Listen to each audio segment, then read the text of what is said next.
Hello, my name's Antony Hubmayer, and today it's my great pleasure to present the George Pearce oration. I've chosen the topic of change and its many challenges to frame my consideration and pondering of what has been and what may be ahead for professional music studio teachers in South Australia. I hope that I can provide some points of insight, considerations, maybe even inspiration through reflecting upon my own learning journey and professional education career. The views and opinions I offer are my own perspective and are but one way of considering the myriad of events and experiences that have shaped my life. I'm not a life coach or a business coach, and I define myself as a musician and a teacher, educator, although my family and close friends may define me in other ways. Before I go any further, I ask that you consider the following questions and briefly write your response as we will refer to them later. So, first question, what has changed in society since you began teaching? And if you haven't taught for very long, consider what has changed with the way you learn. Question 2, how has my teaching or learning changed since I began? And question 3, what would you like to change or improve with your music teaching in 2022? While you are pondering that, I'll just share some personal background. I'm an Adelaide-born, raised and educated person, the offspring of a working-class Austrian immigrant father and first-generation Australian mother. Upon reflection, my life has been privileged and continues to have fortunate outcomes. I have much to be grateful for, and I owe much to my family, the Adelaide community, as well as Australian taxpayers who have helped enable my education. I've had the good fortune of having loving parents and a sister who encouraged, helped and supported me in my many musical and sporting interests. My parents made many financial sacrifices for my education, which included piano lessons and a stint of private school education. I was able to attend and complete university studies in music performance and education to a doctoral level for virtually no cost. I spent a decade teaching at a selective special interest music school and then 17 years at a prestigious independent school, focusing upon producing excellent learning experiences through music and performing arts. I've played, recorded and toured with original rock bands while also being able to perform in piano bars across Australia and Asia. I have a loving wife of 29 years and 3 healthy young adult children who are now embarking upon their own professional careers. I acknowledge that I've been privileged to have had these experiences, but I've also worked hard to make the most of opportunities and situations, embracing the lifelong learning model by improving my knowledge, understanding and skills for teaching and performing. I'd like to think that I've been able to give back some of what I've received by contributing to our Australian society through my 30 plus years of secondary school teaching, decades of voluntary work and leadership across a range of professional music associations, music curriculum leadership with SACE, as well as student and teacher mentoring. But I don't consider this journey to be over. In fact, I regard it as very much in progress and with some exciting possibilities ahead. Returning to studio music teaching being one of these new activities, so this conference comes at an opportune time. So, returning to my theme, what do I mean by the challenge of change? Well, drawing upon dictionary definitions, change can be regarded as an alteration, transformation, or substitution, and challenge could be a stimulating task or problem. So in the broadest sense, change can be regarded as a continual process of alteration to what currently exists.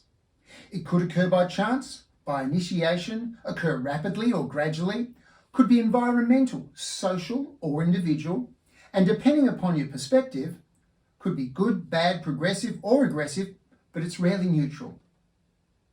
The challenge of change is therefore how we choose to react to or embrace the changes that will occur in our lives and profession.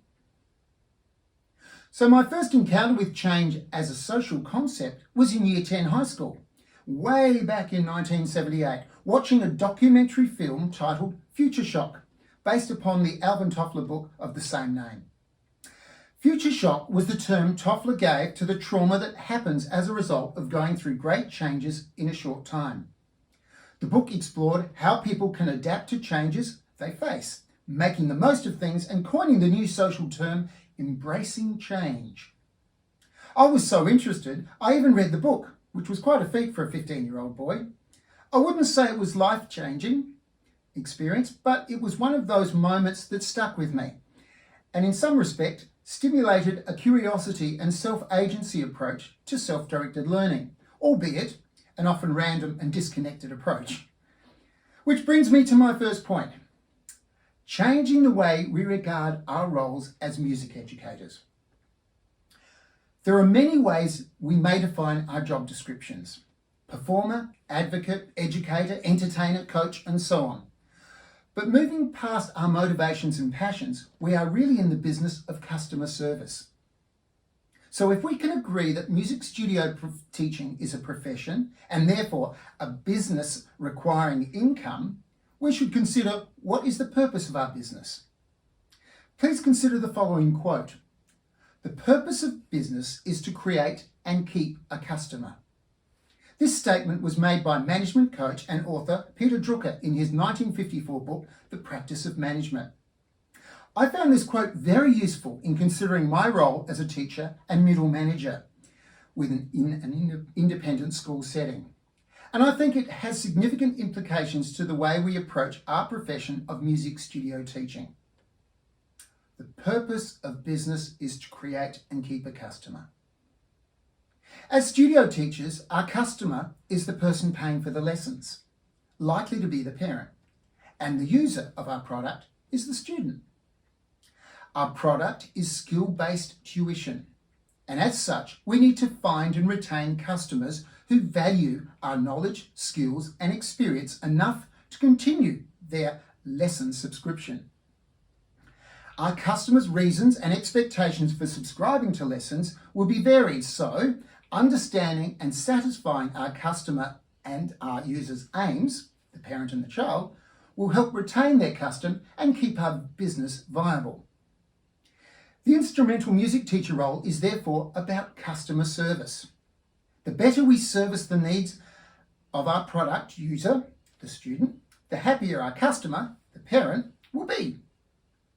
This analogy could include many more aspects, such as customer engagement, customer motivation, professional development, marketing, sales strategies, personalized planning, etc. But perhaps the most important point to remember is that we are a people business. We need to understand and practice the psychology of getting along with people, as people may not remember what you taught them, but they will remember how you made them feel. It also may help to remember that the customer is always right from their perspective, and how you feel about that is really your choice. My second point regards understanding how we learn and applying this to our music studio pedagogy. I've been fortunate to be able to continue university studies to a doctorate level, and one of the areas I was keen to understand was how we learn and how we design learning. To summarise, you can't guarantee somebody will learn what you intend them to, but you can design learning experiences that make it more likely. My doctoral thesis had the catchy title, "The Secondary School Music Curriculum, an investigation of design learning experiences that promote musical understanding." And if that has whet your appetite, please visit the URL and cite my academic research. So, how do we learn? There are many theories, but one that has found significant support with educators is constructivism, and it's reflected in most 21st century curriculums and pedagogical approaches. Fundamentally, it is built upon the premise that learners construct knowledge and understanding through experiences, using cognitive processes of reflection, adaptation, and assimilation, creating meaning based upon social factors resulting in the formation of personalised values and beliefs. Constructivist teaching approaches draw upon the work of educators such as John Dewey, Jerome Bruner, Jean Piaget, Lev Vygotsky, and Seymour Papert, and are reflected in student-centred active learning and experiential teaching models. In many respects, the traditional master-apprentice teaching model based upon progress through examinations and the conductor-directed performance ensembles require considerable reconsideration and realignment if our music learners are to benefit from the constructivist learning approaches. Areas of continued consideration include meaningful student choice, self-directed learning agency, providing opportunities for creativity, personal expression, exploration, discovery, and decision-making. All of this within a half-hour lesson. That tyrannical hurdle will always challenge the best of our intentions, so don't include everything in your lesson, but do try to do something. Research suggests that students are likely to improve their motivation and engagement if you do so. My third point is understanding the purpose of education. I propose that the purpose of education is to perpetuate a society, its knowledge, values, and beliefs, and to provide individuals with the skills to function within that society. To consider the purpose of music education is beyond the scope of this talk. Yet to understand that the tuition product that we are selling to our music studio customers, that is, musical knowledge, expressive understanding, and performance skills, are all part of perpetuating what we ourselves have been educated to value and believe within our society. We are products of how we have been taught. And without broader and deeper knowledge, we are likely to teach in the way that we were taught, perpetuating values and beliefs that may not reflect or be valued by our changing society. So, to put it simply, as a studio music teacher, the greater your breadth and depth of knowledge and skills, specifically performing and teaching pedagogy, the more likely you will be able to support your students to form musical understandings and skills that will enable them to be an independent and interdependent learner, equipped with the skills to survive and thrive. A simple catchphrase that I often stated to my classroom and music ensemble students was, well, how good do you want to be? This simple phrase refocuses the learning upon the individual and challenges them to find the time, effort, and focus to be as good as they want to be. My role as their teacher was to design a learning pathway that encouraged and motivated them to persevere, balancing the rigour of learning and perfecting skills with the fun and humour needed to build a safe and healthy learning environment. If we apply this same phrase to music studio teaching, how good do you want your studio teaching to be? You may identify areas that are worth your time and effort improving so that you provide better service for your customers. So before I try to tie these loose ends together, I would like to offer some advice to instrumental teachers who work in school settings. As forewarned, these are my own views, but they are based upon 2 decades of middle management experience and networking with other heads of music across Australia. Here goes. Value add to the school. Make yourself available to accompany choirs and students. Have empathy for your students and fellow teachers. Know your line management. Keep colleagues aware of student concerns and issues that students may arise. Lead a student ensemble of your students and others, even if it's unpaid and during recess and lunch breaks. Understand and embrace school philosophy and directions. Network with teachers within and outside the music department. Make yourself available for upskilling and school-based professional development. Attend a staff meeting or 2. Improve your performing and teaching skills. Continue to perform publicly. Join and become active within a professional music association. And importantly, don't assume you are irreplaceable. I also suggest being humble regarding the importance of music as a subject. Drama, dance, visual art and media also have compelling research and reasons why they should be provided curriculum time. Remember that everyone is right from their perspective. But I do encourage you to be knowledgeable and conversant of the research supporting the importance of music education and, when appropriate, voice it, but just as powerfully, model and enact it. The Australian Society for Music Education and Anita Collins' Bigger, Better Brains are excellent starting points for this information.